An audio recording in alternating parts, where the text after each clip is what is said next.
Gran lavoro per i vigili del fuoco ieri pomeriggio ad Agrigento, alle prese con due emergenze, l'inferno di fuoco e fumo dello stabilimento Altamarea nella zona industriale e le fiamme nel centro città in via Dante.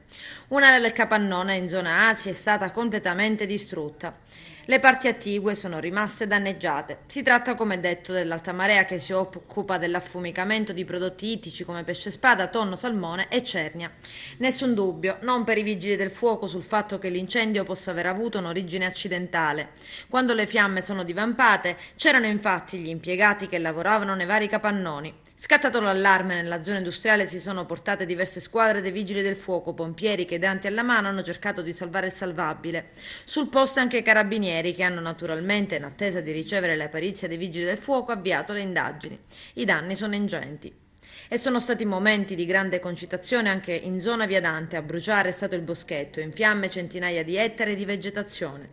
Sul posto hanno agito per diverse ore i vigili del fuoco del comando provinciale di Agrigento, a sostegno dei pompieri anche la forestale.